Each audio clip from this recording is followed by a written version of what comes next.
Good afternoon, everyone, and welcome to the UPMC Rooney Sports Complex. I'm Bob Pompiani, soon to be joined by Missy Matthews as we talk about the Steelers coming up with the Bengals, a game that's been flexed from night to day, 4:25. You'll see it on KDKA, and the Steelers coming off a much-needed win, 20-10 over the Saints, a game which featured a renewed ground attack, 217 yards on the ground, combination of Najee Harris as well as Jaylen Warren, and others contributed. In fact, the Steelers had 4 players that had at least one run over 20 yards in this game. That's something that hasn't happened in a long time in the NFL.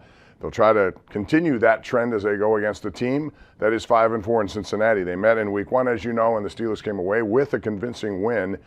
Defensively, for sure, 7 sacks of Joe Burrow, 5 interceptions. They win that one in overtime, 23-20. So this is a pivotal game in the AFC North. And the Steelers certainly have a renewed effort on defense with the returns of both T.J. Watt and Damontae Kazee, both of whom played significant roles in that game. Kazee, especially when you look at snaps, played every single snap in that game against the Saints, and brought a physical dimension certainly to that game and gives the Steelers some opportunities to use 3 safeties in the next few weeks, something they utilized in the preseason, would like to use more of it. They have guys who can move inside and out, and I think it makes their defense overall better. The Bengals come into this one with no Jamar Chase, and even though he's not there, he still leads their team in receptions and yards. It's still a difficult team, a tough assignment. Mike Tomlin is ready to talk about it right here, right now on Pittsburgh CW. Good afternoon. As always, I'll start with a quick synopsis of our last performance. As I mentioned after the game, I was just really thankful of the efforts of the group. You're always a little bit hesitant coming out of a bye, just being outside of a stadium for that long. But I thought our guys really came in and played, didn't waste any time warming up to the competition, and got in the floor of the game immediately. And I just think that's important. Largely looking at the totality of the game, I thought the run game was significant on both sides. On defense, man, we had to work to minimize Kamara, and he's a dynamic guy. I thought we were effective at doing so. And then they just challenged the heck out of you with the way that they use Hill, whether it's at quarterback or otherwise, and the things that challenges you in terms of communicating in the schematic component.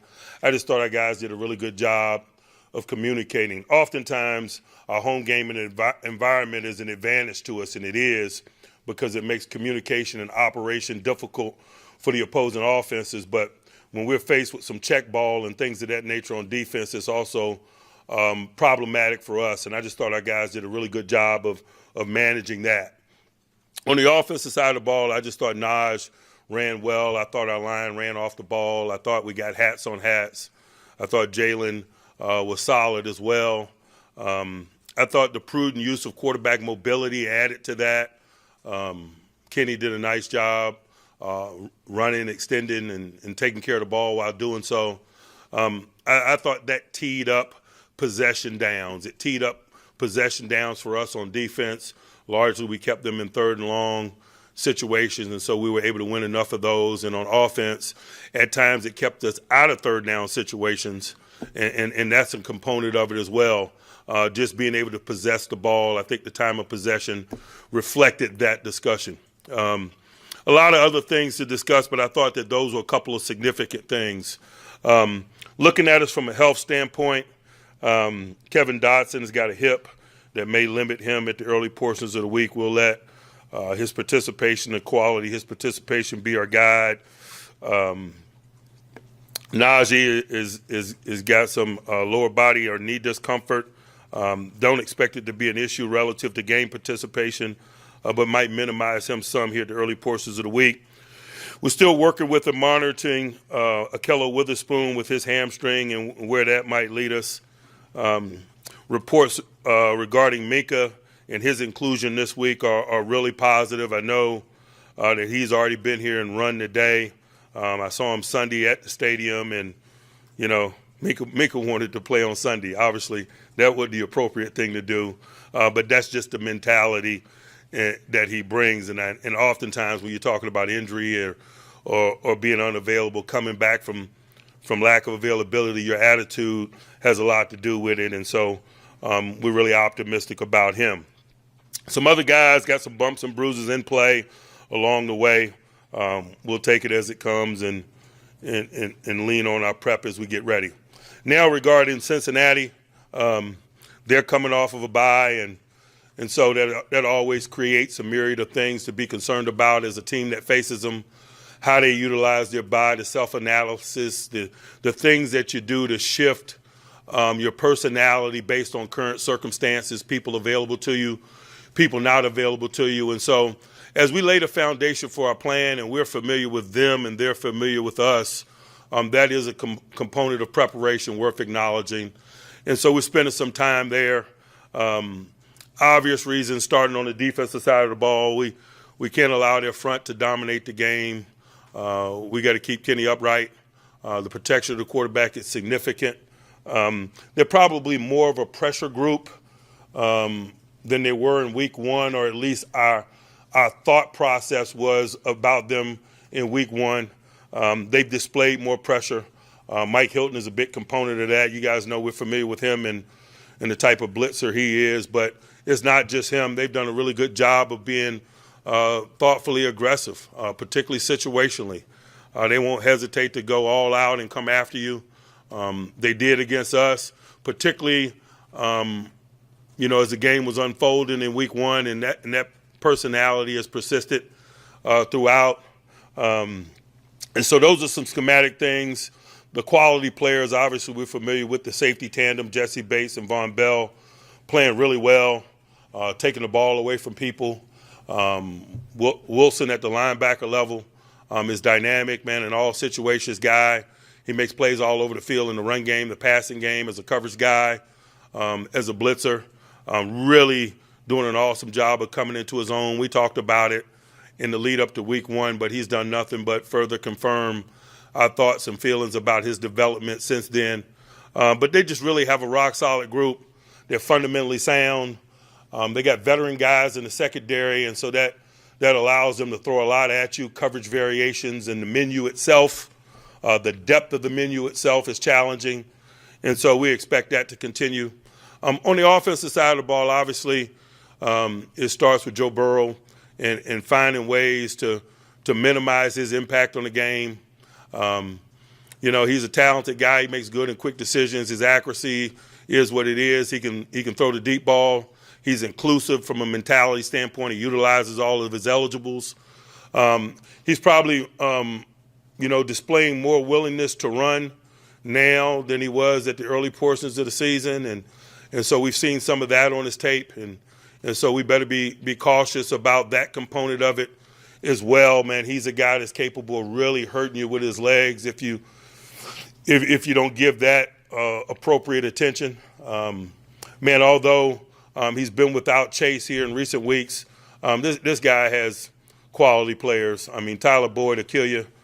T. Higgins will really get after you, man, and he does a good job of spreading the ball around and not allowing you to lock in on one particular guy. The way he spreads it makes him difficult, and them difficult to deal with. If you spend too much time focusing on him and his eligibles, Joe Mixon is going to beat you. I'd imagine that he's gaining real traction, particularly in recent weeks since they've been without Chase. It's just, kind of common sense, man. You minus one significant guy, you redistribute the responsibility, and the tape has that feel. Joe's always a challenge. He's tough. He's got good pick and vision. He finishes off runs. He plays with violence in the secondary. We just gotta, we gotta be open to that challenge as well. And then the special teams component of the game is always big. Their coordinator, Darren Simmons, and Danny Smith, man, both have been at it a long time. I'd imagine they've seen each other quite a bit over the years. They probably got 50 matchups. I'm probably not exaggerating because of their resumes. But their experience really puts weight on that component of the game, our familiarity, their familiarity with us in that component of the game. And really, if you look at the history of this series, offensive and defensive players on both sides get a lot of attention, and rightfully so, because their play has been significant. But it just seems like the special teams component of this game this matchup always has been a significant one. Boy, we can't provide lip service to that component of the game. We better stack our chips, put together a good plan, and have focused energy in that area as well. In an effort, man, to increase our chances of winning, man. We acknowledge this is a really big game. Every time you win, man, the subsequent one gets bigger, and so that's our agenda, to keep making sure that they all get a little bit bigger. It's cool to be in some AFC North ball at our place. And so we just show our respects to that and the excitement regarding that with how we prepare. And so we're excited about doing so as we lean in on our week. I'll pause and open it up for questions. Coach, you mentioned the Bengals' ability to bring pressure, especially on the pass rush. Your Achilles' heels has been the pass blocking on Kenny. Can cost multiple sacks over the last couple of weeks. Thank you for being so descriptive of that. Yeah, well, getting the hell beat out of them. Is it possible to correct technique on pass blocking throughout in the middle of the season? Certainly. We're continually sharpening our sword and developing skills relative to our positions at all positions, whether it's the collective or whether it's individual people that have things that creep up in their game. That's why we work every day. The skill development component of practice is a significant one. That's why we don't go straight to group work, even at this juncture of the season. The skill development is significant. Mike, the run game's been very productive the last 2 weeks, and it seems like each week everybody keeps giving more and more credit to the offensive line. How have you seen them evolve as we've gone forward? I'm gonna keep dumping on them like my buddy back there. We just gonna keep our head down and keep working. They're not a group that looks for acknowledgement. They understood the amount of attention that was going to be on them because so many of them were new, and the collective development was going to be a process. In the midst of that, we needed to be productive enough and to show resolve and collective commitment, and they've done that. And so as long as they continue to do that, it's reasonable to expect the growth and development to continue in all areas, not just the run game. I'm sorry. In conjunction with that, where specifically have you seen the most improvement on the O-line in terms of run blocking? Just the nature in which they put four hands on people, the movement we're getting when we choose to double, and the understanding of the timing of when to come off or when to not come off double teams. And that's just born out of cooperative work, one man working with another. It's been fun to watch the cohesion come together between JD and Chooks, for example. But that has to happen for a right guard and right tackle. Oftentimes they're double teaming B-gap players and they come together and then they got to deal with the linebackers however they show themselves. And so I just see collective growth development in some of the real cooperative work that comes with that position, like a double team, for instance, or the help principle associated with pass protection is another example. It's really all areas, but the significant ones are where multiple people are coming together and gaining understanding and timing relative to the game. Those guys, offensive line, pretty much played every snap together. How much has that helped for the cohesion to come together quicker than maybe expected? Availability is a big component of it, no doubt. When those guys have an opportunity to log snaps together and they have shared experiences, there benefits from that. When they don't, and then there's, moving people around and the inclusion of different people, then obviously it slows down progress. Mike, in talking with some of the offensive guys across position groups, they mentioned having a lot of meetings and watching film together in different ways from the bye and kind of going forward. How has that kind of expedited the cohesion across the position groups? We just did what you do during the bye week. You focus on getting better.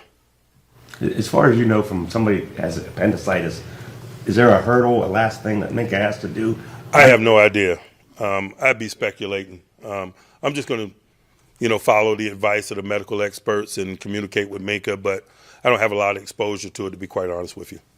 Some of the pass protection issues that you were asked about before, is some of that, any of that residue of having a rookie quarterback and getting rid of the ball? Absolutely. That's why I kind of laughed at the question. Sometimes Kenny gets Kenny in trouble, but that's just the nature of being a young guy. How would you grade his growth over this season of being able to, make adjustments on the fly as far as when to stay, when to go? It's been really impressive. I think his general growth, if you ask me to summarize the rate of growth, the range of growth, it's been really impressive in all areas, and I think it's reasonable to expect it to continue. Mike, what you saw from Kazee on Sunday was just a continuation of what you saw in that little window earlier in the year in the preseason.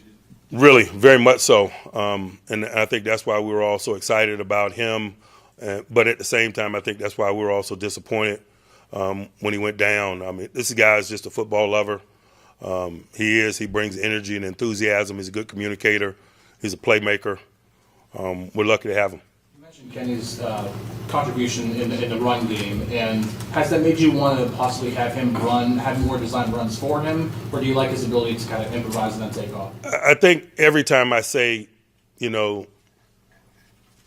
quarterback mobility, I always say the prudent use of quarterback mobility, and I do so intentionally because there's risk associated with that, and risk is something that we all weigh. And I think any of us that have mobility at the quarterback position, I just think that that's a component of the equation each and every week. Mobility is a good thing, but when and how to use it while managing the risk component of it is also an element of the equation and will always be, particularly at that position. Mike, you have a backup quarterback that's pretty athletic. It looked like that on the practice field last week, and I asked him if he'd ever been a receiver. He said, no, I'm just a good athlete. Has there been any discussion about maybe using him in some sort of package? We have no intentions of making him Taysom Hill, if that's what you're asking. Why not? Because we have others who specialize in those areas who are, quite frankly, better than him at it. You said the range of growth for Kenny. Where have you seen specifically in his play that growth happen the most, and where you're looking for them? I don't know that I can appropriately answer that in terms of the most. We're just trying to win football games, and he's a component of it. He's got to get better and play better each and every week. We expect that. He expects that. And there's a lot of meat on the bone in all areas of his game.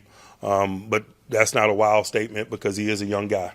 Mike, what is your plan in place kicker this week? I'm sorry? We go with Matthew Wright still as your kicker? Yes. And what else did you see? You mentioned after the game there were some other things that went on with those kicks. I thought I was pretty clear after the game. Our operations have to improve. Our protections have to improve. And he, as a kicker, has to improve. And so we'll go to work this week. Robert Spillane was a significant contributor for you. He mentions a lot how he'd like to be a football coach one day. Are there ways that you see those attributes show up in his preparation or performance? Every day. Every day. But we have a lot of guys with that mentality and maybe those aspirations. I tell each and every one of them, don't quit their day job, man. There's more money in playing. But I just think as a coach, as somebody that loves football, you appreciate that shared spirit. I've been around it a long time. I'm honored to have had guys that have come through this program that are coaches in the National Football League and doing a heck of a job at it. And it's cool to be a part of their growth and development in terms of the game and knowing the game from outside the helmet perspective. In the first game without Claypool, how did you see the redistribution go? Did it go like how you thought it might play out? We're still very much a work in progress in that area. I saw some signs of it, but I think it'll be several weeks, getting our footing in those areas. I just think that that's a reasonable discussion. Coach, on the red zone offense, most of the passes seem to be going to the out in corner. Is that also because of Kenny's lack of experience? Oftentimes it might be dictated by coverage and a lot of variables. I don't know what specific plays you're talking about, and so I'll just answer it in that way. There's clarity on the perimeter of the field oftentimes. When the field gets short, particularly if you're a young guy, if you're cognizant about taking care of the ball, sure, the more prudent decision oftentimes is to seek clarity. Mike, Sunday was the most that you guys used both Pat Fryermuth and Zach Gentry in run blocking as run blockers in a game. Is the use of more 12 personnel packages something that you guys have focused on, and how did you grade their run blocking performance? It could be a lot of things. It could be the nature of the matchup, us and them. It could be the Claypool discussion, the redistribution of snaps, if you will. There's a lot of variables in the discussions about what personnel groups we use and to what extent we use them. You got Derek Watt involved a A little bit more in the offense this week. Just what did you like about putting him in those situations? The situations presented themselves. I don't think he's done anything outside of his normal role. Just maybe more of the opportunities presented themselves in this game than maybe some others. Just wanted to follow up. How did you feel about your tight ends in their blocking efforts on Sunday? I thought they did a really good job, and particularly against those 4-3 ends. The 4-3 end is a challenge in today's game at the tight end position. They're much bigger people than tight ends, and that's why a guy like Zach Gentry has value. Zach doesn't look like most tight ends, you know. He looks like a lot of 4-3 ends, and so that's why guys like Zach are employed. They're less dynamic in the passing game, but their efforts are appreciated in more subtle ways. More subtle ways to the naked eye, not those of us that are in the business. I think Deontay's among the league leaders in drawing pass interference calls. What does that tell you about a receiver? And can that sometimes be frustrating to a guy that's opening? I don't know what it tells you, to be quite honest with you. I hadn't analyzed it in that way. Can it be frustrating to a guy as a receiver? I think a lot of things can be frustrating. I think he's probably better equipped to answer that than I. I'm not going to speak for him. Najee mentioned after the game he felt that there's a little bit of a different approach being taken around, the building. What are the real differences that we're seeing, that we're not seeing as a couple weeks ago? We're continually turning the stones over in an effort to change the outcome of games, and I've been repeatedly acknowledging that as I come in here on Tuesdays. And if he mentioned anything in that regard, it's those efforts. I'm open to change. I'm open to doing whatever is required for us to get better in all areas, divisional labor, schematics, et cetera. And so those have been the ongoing discussions, and so it shouldn't be surprising that somebody acknowledges that we're doing things differently. We have to. We hadn't won enough games, and so we better keep turning the stones over until we find the rhythm that we desire. You also mentioned some conversations that have been had, specifically over the bye week, of off-field things that, candid conversations, things like that that's been helping. Take me through. I have no idea what you're talking about. So, I don't know what you mean. That's just what he said, some candid conversations of things off the field that have helped to get, things right on the field.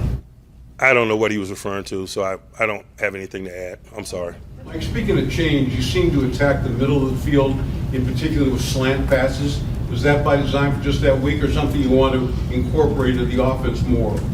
We got a desire to find open space. I don't know that it was anything unique, to be quite honest with you, relative to our regular intentions. It might be something that was born out of opportunity.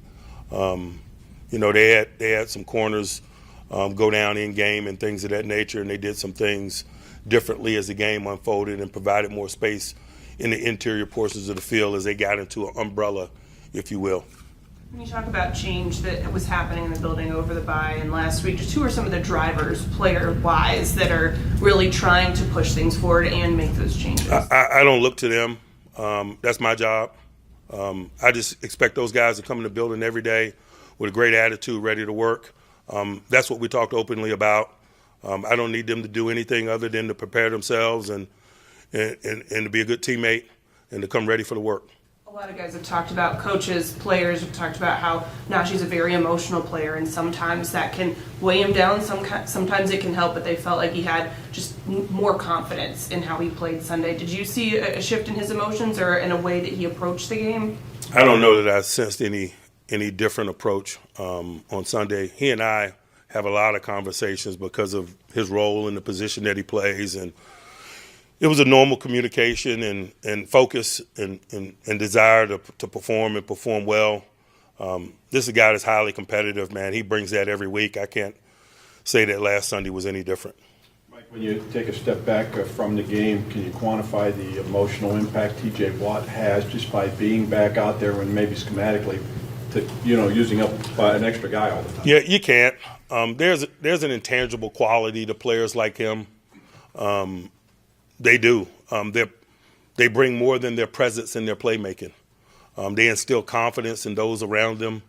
And so that is a very real thing. You can't necessarily measure it, but as somebody that's been in this business, I acknowledge that it is real. How many of those guys have you had since you've been the coach? Oh my gosh. Thankfully, I've been around a few. And chances are you're not going to have good units unless you have a few. I've been a part of some good defenses, man, in my adulthood since I've been at this level. And so I've had the pleasure of being around some significant dudes, some defensive player of the year type guys. It's been an honor. One point you made about Cincinnati, I think words to the effect of you can see it on the tape, you can feel it on the tape without Chase, how they're kind of leaning in with Mixon. You talking about in terms of just run-pass split or when they're deciding to stick with the run? What's giving you that tone? Run-pass split, situational things as well, the weighty moments. When it gets thick, man, you focus on your playmakers, and they're -1. But I imagine that brings a lot of attention to another one like Joe Mixon. Mike, just to clarify, Kenny's ankle, he's fine? Yes. Anyone else? Like when we've talked with guys just about, the offense kind of finding their identity throughout the season. How have you kind of seen, especially in the last couple of weeks here, them take steps in that? And has Kenny had a specific role in that as well? I just think they come to work every day ready to get better, and they're bringing a good spirit while doing so. And you can't underscore that. We absorb a lot of negativity in this business, and particularly when you're not performing the way that you desire. And your ability to show individual and collective resolve and bring a good spirit to the work and not be bogged down by that, I think is a significant component in terms of working your way out of those things.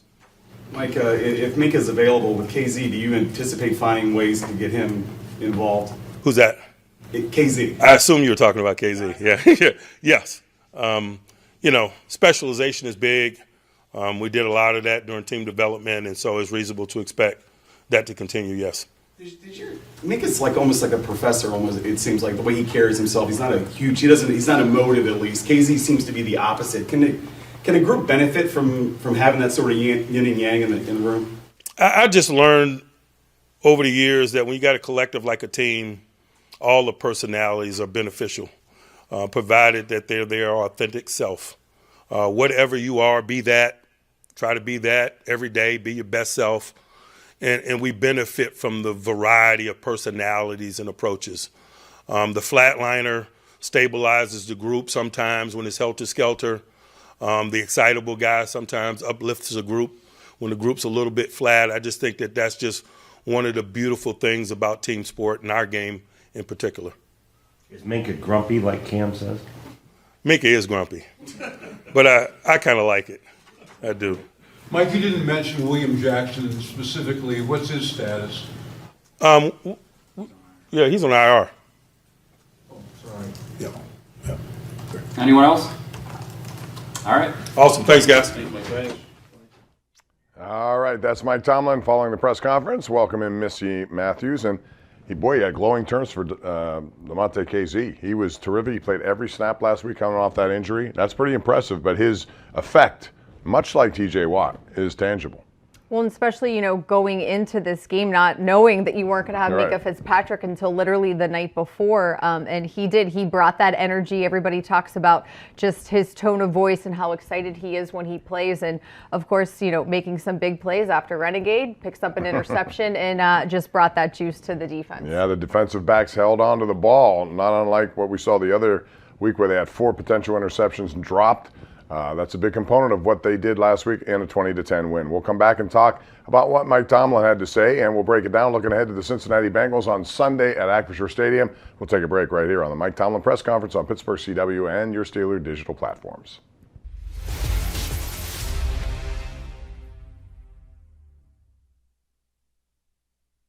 Want to get gear direct from the team? Shop all things black and gold at the official Steelers Pro Shop located on the North Shore. Get the latest sideline apparel and hats, jerseys of your favorite players, authentic memorabilia, custom gear, and exclusives you can only find here. Don't forget, you aren't game day ready without a terrible towel. The Steelers Pro Shop has everything you need to be a part of the legendary Steelers Nation. Come experience the legendary shopping environment or shop online at shop.steelers.com. A lot of talk going into the bye week was about you're not going to get the explosive big play touchdowns. You've got to pay it off in the red zone. So how important was it to get down there and then deliver with a couple of short runs? Oh, that's really important. That's the whole game of football because everything isn't shots. But, like, you know, as a receiver, you know, you feel like, you as a person, you feel like that. Oh, I'm open. I want to go deep. I want to go deep. But in reality, man, football, the game of drives. So first down after first down. And when we got in the red zone, that was our obligation to punch the ball in on both sides. GP, is this what it's supposed to look like for you guys? I mean, just defense, let the defense go out and work, and offense doesn't turn it over. And yeah, you want big plays, but if you don't make big plays, make little plays, and you just get down the field. Is this what it's supposed to look like? I wasn't proud to say that's what it's supposed to look like because it's my first year here. I don't know what it's supposed to look like. But if you think, I mean, whatever you think, man, I feel like we on a good pace. I'll probably say that. So I feel like the pace that we playing at and the style that we going at, that's what it's supposed to look like. George, sorry if you've been asked this already, but just how good did this win feel, especially kind of the timing of it coming out of the bye, the way that you guys played? It feel amazing. That's what I was just talking about earlier, the feeling of winning. So like, it feel amazing just to come off the bye week. That's just another, addition sign. But either way, if we was playing in the regular season or we didn't have a bye week, it would also feel good. So it would just feel real good to win. Anything, video games, Madden, you feel good to win anything. For you guys on offense, how good did it kind of feel to see the run game get going, knowing that was going to open some of things up for you guys as well? GP shot me out, GP. Shout out to E. I probably wouldn't say, getting into the running game because I've always said, like, in the interviews, we always been like 17, 20. You know what I mean? We always been an inch there, so it's always been there. That's kind of what I was saying in the last interviews, like, it's all about timing. Now today, timing perfect.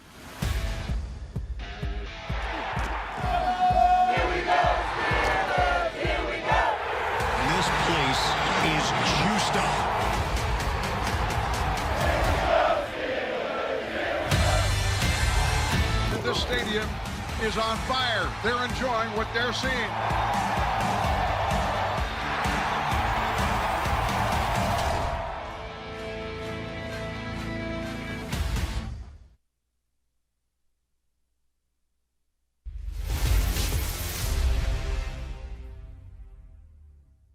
There's an intangible quality to players like him. They do. They bring more than their presence and their playmaking. They instill confidence in those around them.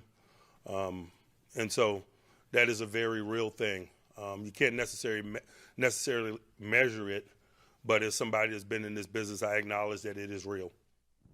It is real. That's TJ Watt and what he means to this defense. And again, if you look at his personal stat line the other day, it wasn't, TJ Watt-ish, but what he does for everybody else is amazing. And all you have to do is look at the record when he's in there, when he's not in there. 2-0 this year. When he's in, 1-6 when they're not. And I think Alex Highsmith benefits more than anyone. Yeah, and you saw Highsmith pick up those 2 sacks. I think just from team intros coming out of the tunnel, TJ Watt doing his infamous jump, just getting the crowd going. And even Highsmith talked about it after the game that TJ told the defense, guys, we have to set the tone. Let's get this crowd into it. Let's make it loud and make it hard for Andy Dalton and the Saints to work their offense. And like you said, 4 tackles, I think 1 quarterback hit. Of course, everybody wanted to see him get a sack in his first game back after being out for so long. But Cam wasn't double teamed as much. As you said, Alex Highsmith was able to get free. And, TJ also gave credit to Robert Spillane, who played every defensive snap, was the communicator between the front and the back guys, and you just saw a ferocious defense, a physical defense, similar to what we saw in Cincinnati week 1. Yeah, I think the physicality is very apparent when you watch him play, but also Kazee. He spent a lot of time talking about Kazee, very glowing terms, which is why it was difficult for them when they had that injury, because they were doing things with 3 safeties, and it's very good if you're a defensive coordinator to have that ability to flex around, create different schemes that could throw offenses off, and I think Kazee coming back now will really help them.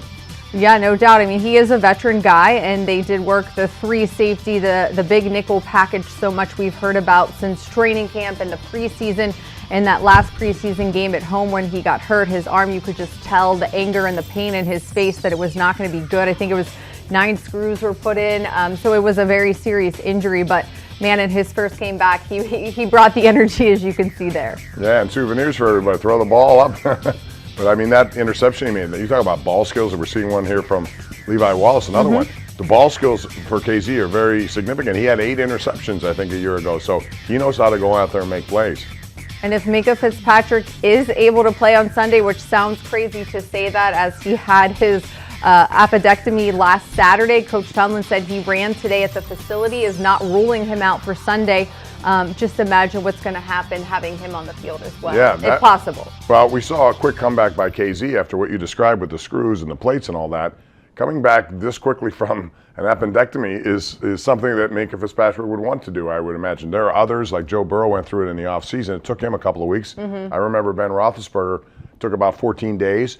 But, man, Fitzpatrick, you saw him in the locker room after the game. He wanted to play. I mean, he was on week. the sideline. He was there. He watched warm-ups. Yeah. He watched the game. I was shocked to see him, and I think his teammates and coaches were as well. Yeah, and it also puts, when you get play like T.J. Watt, the effect it has on defensive backs, too.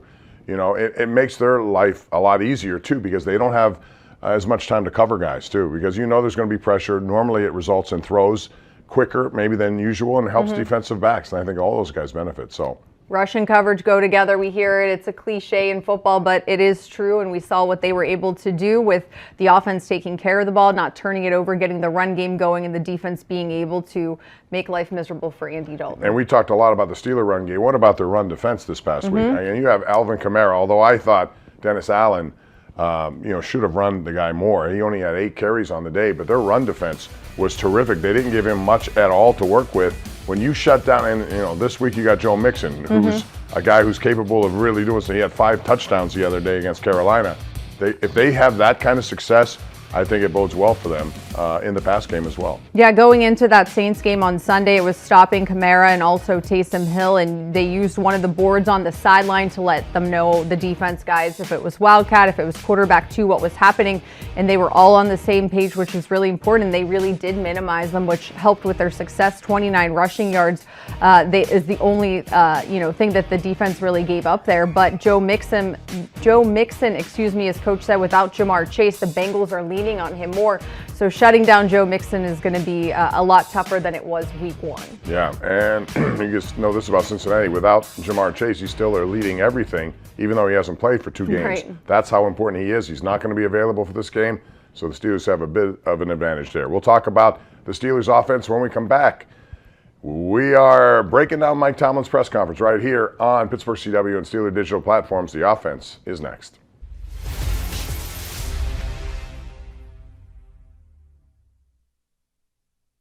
Game starts at 20, bed slip is empty. I gotta call KG. KG, what up? I got nothing for you, Fox. Ah, come on. Jalen. You want to tell? Yeah. Don't call somebody on live TV. Well, you answered. I have other friends anyway. Marshawn, Barry. Listen, I need some tips. I like L.A. L.A.? No, Dallas. That's Dallas. Dallas not Dallas? the big. We got to get to Miami. How about Detroit? Nah, Barry over there. You know what? I'm gonna call y'all right back. Good message. I got a tip for you. Always go with your gut. I like that. Let's go with our gut. Najee, how important was it to get that big one relatively early in the game? Did it allow you to relax a little bit and just kind of play ball from there? That big run you said? Yes. Oh, what about it?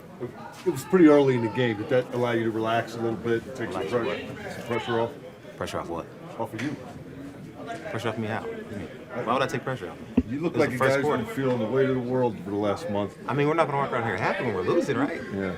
ain't that how things work? You don't wanna walk around. I'm like, no, we don't wanna, hold it or wear it, wear our emotions and stuff. But at the same time, we're in the business of winning, especially me. I wear my emotions a lot. Try not to, but I do that a lot. Obviously, the weight on our shoulders, as in we were losing a lot of games and we got to turn it around. So that run didn't take off really nothing. We just got to keep focusing. It was early too, like you said. There's still a lot of football left. But did that boost up the team? Probably. But we got to keep that up and keep doing more. Did the bye week come at the right time for you, do you feel like, and just like you said, to get a reset, to kind of reset the culture and everything around the building? You said did the bye week come at the right time? Yeah, I guess it came at the right time. We still got a lot of stuff to work on. How much were you and Jalen able to kind of complement each other today? Jalen, he made probably 2 of the most important plays of the game in the end for the catches. So that helped out a lot. They came in and told me this year that they're going to, as in the organization said, that we're going to try to take off some pressure off of you in ways where, we can't put you on the field whatever amount of plays I did last year. They said you need some help if you want to be here long enough. So him coming in there making those 2 plays, that helped out a lot. Could your favorite casino app be even better and faster than ever? You bet. Because the all-new BetParks app has been built around what you really want. With easier sign-up, faster withdrawals, and all the slots and table games you love. Plus, make your first deposit and get a 100% bonus match up to $750. And 500 free spins. So, are all of your favorite games just a tap away? You bet. BetParks.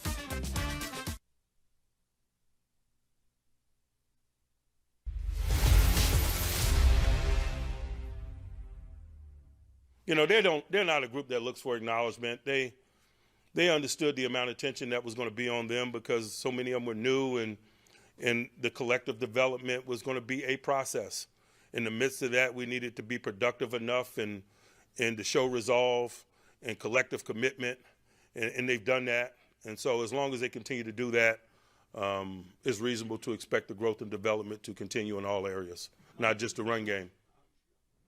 But we saw tangible evidence that the run game better because of the offensive line. And, you talk to enough offensive linemen, Missy, over the years, they all tell you they love that part of it. It's just more of a physical approach to the offensive line. They opened up some holes, and the guys took advantage of it this past week. Max Stark said during the game that as an offensive lineman, you cannot pump your chest enough when you have a good day of getting the ground game going. 217 yards. They haven't been over 200 yards since 2016 when Le'Veon Bell pretty much did that himself in Buffalo Week 16. But it was good to see, especially with just the frustration that has been growing, especially these last few games between Najee Harris and just different guys taking it so personal that things were not working. And whatever you want to say happened during the bye week, whether it was extra meetings, having time to breathe, time off away from the facility, they did come back. It seemed like more of a rejuvenated group ready to go for the second half of the season. But definitely something that we have said from the very beginning with a rookie quarterback taking over as the starter, you have to run the ball to be able to help him out. And was a perfect example and perfect recipe for what the Steelers offense needs to continue doing as they finish out the season. They had 4 guys with 20-plus yard runs, including George Pickens right here. I want to go back to that other play that we just saw, the Najee Harris long run, 36 yards. Kenny Pickett impressed me on that play. The block, yeah. I mean, he kept running and running, and it took me back to, we did an interview earlier with Franco Harris about the Immaculate Reception. He said he was always taught never to quit on a play and just keep running downfield. You never know. On that play, and you see his legs, but he was using his legs to potentially be a blocker, and if that run continued. Very impressive for a young guy, I thought. Yeah, and that was one of the things that Coach Tomlin mentioned during his press conference in regards to Kenny, that, he did a nice job using his mobility and helping them. The run game was significant on both sides of the ball, but I think for this offense to have a game like that, to prove, yes, we can do this, the O-line continuing to gel, and Kenny even said the 36-yard run, that was something that really just continued to spark the offense and get them to go and continue to play physical. Yeah, so here it is, and you'll see him just never give up. A lot of guys could have just stood back there and said, I'm going to watch Najee run. No, I'm going to be a part of the blocking scheme. But that hit at the end, that was a tough one too, because he had to go into the blue tent, but he wasn't in there very long, was he? Yeah, no, and he was not happy that he had to go into the blue tent. He watched the film with the doctors as they were reviewing the play and whatnot, but he was able to go back in. I just think, also in terms of Najee and Kenny, it's just, young leaders trying to help this team, and things like that can really help them. But this offensive line, they take a lot of criticism. Most offensive lines do. They're young. They have guys on there. They brought in James Daniels. I thought he's been really good as the year has gone on. And Okorafor, there's a little play that happened in this game that people haven't talked about. It's when Harris fumbled. He made that recovery. And that could have been a killer at the time. They didn't make a turnover in this game, but that one could have changed the dynamic of it. And I think for Najee, it was 429 carries for his first fumble, and you didn't want to see it happen. But as you said, they took care of the ball, something, especially with Kenny Pickett coming into this game with the 8 interceptions. Coach Tomlin has preached, take care of the ball first and foremost. Yeah, Pickett, for his part, man, he ran a lot out of the pocket. As Coach Tomlin said in the press conference, sometimes he runs himself into sacks or into trouble. That's one of the things you're going to learn as it goes. And I think when you look at his performance, Tomlin also was very, very encouraged by the growth and development of Kenny Pickett. Yeah, he said impressive is what the word that he used in terms of what he has seen from Kenny since he took over at halftime of that game at Acrisure Stadium against the Jets. And I just think he's very physical. He is a huge competitor. And as you said, sometimes Kenny can get Kenny in trouble. But other times you see him take shots and do things that are helping this offense get down the field. And I think, for now, last week's game, it's graded this way. He's a rookie. He didn't make mistakes. He made good plays and decisions. Some of his throws early on were overthrown or into triple coverage, whatever. But in time, I think you'll see him be one of those guys who can look, you're going to judge him on 2 or 3 touchdowns per game, even if he throws a pick, whatever. But he's going to be more aggressive going down the field. I think it's just part of the maturation of a young quarterback.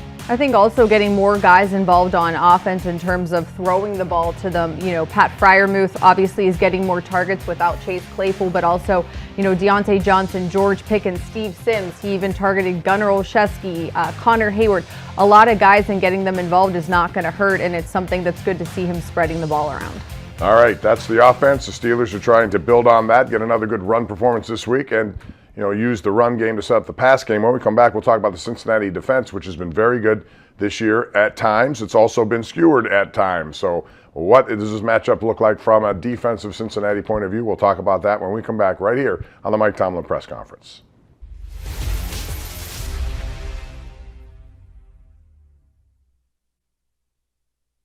For over 30 years, Steelers Digest has been delivering black and gold news to your doorstep.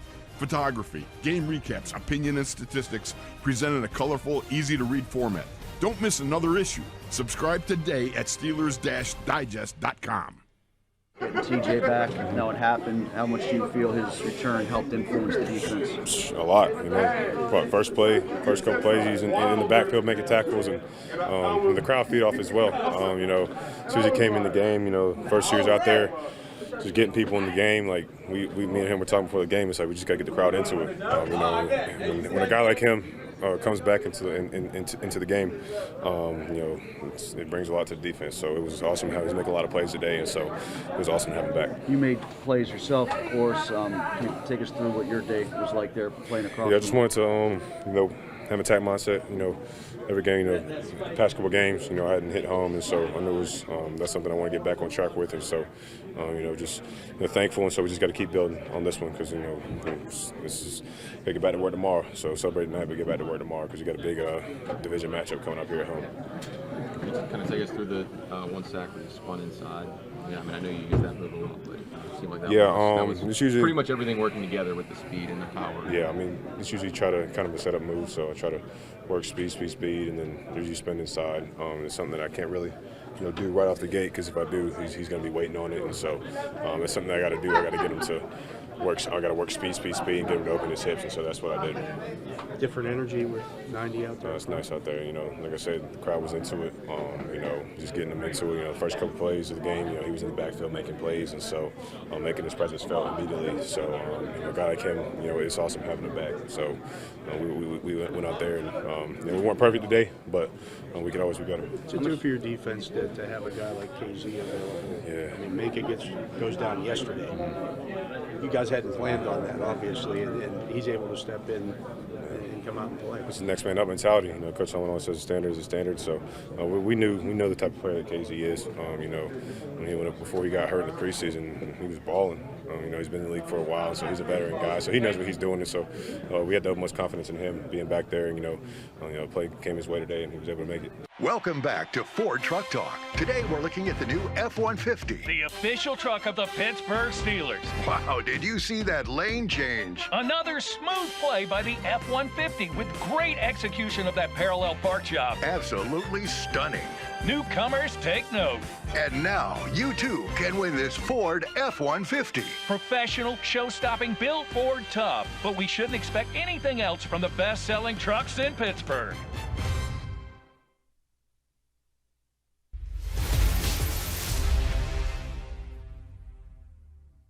Joe Mixon is going to beat you. I would imagine that he's gaining real traction, particularly in recent weeks since they've been without Chase. It's just, kind of common sense, man. You're minus one significant guy. You redistribute the responsibility, and the tape has that feel. Joe's always a challenge. He's tough. He's got good pick and vision. He finishes off runs. He plays with violence in the secondary. We just gotta, we gotta be open to that challenge as well. And that challenge is not just running the football, but in the pass game. He has 600 yards rushing, but he is a viable guy in that pass game, especially with no Jamar Chase. Absolutely, and that's exactly what Coach talked about, relying on him a little bit more as well. And just go back to week 1, looking at my notes from that game, the defense for the Steelers played 94 snaps. It was just one of those games they could not get off the field. That's something that you don't want to see happen this week. I think having it at home helps a lot with that, but we all know what Joe Burrow is able to do, and as you said, sometimes they've been inconsistent, but when they are on, the Bengals are on. They really are, and they have a lot of weapons, obviously. You could talk about the wideouts even without Chase. Tyler Boyd has had his moments against the Steelers. T. Higgins can get it done. And also Hayden Hurst. You don't talk about their tight end, but he's a guy that, will sneak into play when you least expect it. But Burrow's also been sacked a lot this year. I see 30 times. I think in his career now it's close to 100. So their offensive line continues to be not what I think Zach Taylor and people there want. No, I mean, their offseason, that was all the talk. They're revamping their offensive line after what happened to Joe Burrow last year when they made it to the Super Bowl and just, watching him get killed week after week. But they still have not seemed to gel as well either. And, TJ Watt coming back for his second game now following his injury against the Bengals in week 1. I think getting more pressure on him as well and stopping the run will be key for the Steelers defense and something that's obtainable with the guys that they have as well. And that if you somehow get Minka back too, that's not going to hurt. Cincinnati is one of those teams a lot of people thought would, get back to a Super Bowl. They were one of the preseason favorites. Here they are 5-4, and as well as they've looked, like in games like this against Carolina, there was a game in Cleveland where they lost 32-13, and they were pushed around in that game. So this team is not the same team that I saw last year. Are they maybe taking a step back? Maybe they arrived too soon last year, as a team that went to the Super Bowl. I don't know. Any given Sunday, we've seen crazy things happen. The Eagles finally lost last night against the Commanders. Probably not something people would have bet on. They just got bad news that Dallas Goedert's out now. I did you see see that too. Yeah. He did a number on the Steelers a few weeks ago, week 9. But yeah, I just think, it's AFC North football, and that sounds cliche, and Coach Tomlin loves to preach about it every time one of these division matchups come up. But you have seen it between the Steelers, the Ravens, the Bengals. You throw the record book out, and it's always physical. It's always one that hurts a little bit more the next day as they head into their following game. Yeah, it should be a great game. Again, it's a 4:25 kickoff on KDKA. That one switched, even though it's going to be cold, right? You looked at the forecast. It looks like it's one of those games. Yeah. Yeah, but that's football weather, and especially for a game of this magnitude. And the Steelers need to take advantage of that if they can. The one thing with their offense is what I've noticed, they put themselves in a lot of second and long situations. We talk about the Steelers taking penalties on the offensive. Their offensive line, in addition to giving up sacks, they've taken penalties that puts them in a bad situation. So that crowd that was so amped up last week, this will be a good game to be amped up too. It can make a difference. Penalties got the Saints in trouble as well this following Sunday, so hopefully that continues. Yeah, we'll take a break, come back, wrap it up. Mike Tomlin press conference every Tuesday right here on Pittsburgh CW and all Steeler digital platforms.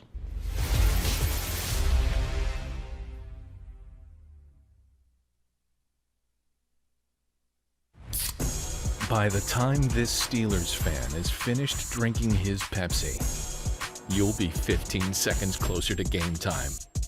Steelers watching. Better with Pepsi. Thank God at the end of the day, just get me back on that football field, so very blessed. What kind of adjustments did it take from you guys going from thinking it's going to be like all you three with you, Minka, and Terrell, and then it's you and Terrell out there?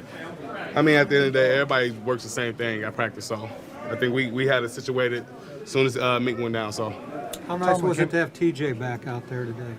It was nice. I mean, this is my first time playing with him today. So, what does he bring? Everything. You saw that crowd when he walked out? It was beautiful, man. Tomlin came to the sideline and put I think his arm around you, but he said something to you after that interception. What was that? I don't remember, honestly. I really don't remember. What was going through your mind when obviously that play happened and then in the ensuing moments afterward? Man, it was just a great play by Levi. Tipping the ball, work on tips and overthrows, so got to get those at the end of the day. You guys got a pick, a 4-down stop, and a pick after you got the lead back. Was it just kind of the determination that we got to finish. Finish is the key. Can't be happy over this game. Got to be more consistent in our game. So everybody gonna work on what everybody need to work on, be more consistent. Next week, new week, so gotta move on. The Steelers made a concerted effort to get you and other veteran defensive backs on this team. Do you feel like that's helped you guys as far as just adjusting week to week? Yeah, I think it helped us tremendously. Having everybody back now is just like, you see the energy now. You see everybody, playing with heart. Everybody's happy. Everybody's doing everything. So I'm enjoying it. So I know you're somebody who's, you pride yourself on your ball production over the years, picking out passes. How good did it feel to get that one? That one felt good. What, 2 on the year now? That's probably my favorite one thus far. You know what I mean? I practiced getting my head back around and locating the ball, and so I took a risk pressing it. It was late in the game. Kind of knew that they were going to try to throw the deep ball. But I don't shy away from those opportunities, and so I wanted it, and I took it from him. Did you get a finger on Kazee's as well? Whole hand, maybe? I don't know if you got a piece of that or not. But. I think I might have touched it. I don't know. But it was good concentration by him, catching it off the tip regardless. And so good to give him a little interception. He's super excited, brings a lot of juice to our team. He is 1 for 1. One game, one pick. Yeah, absolutely. So it was good to have him out there. And he just brings a lot of energy to the team as well.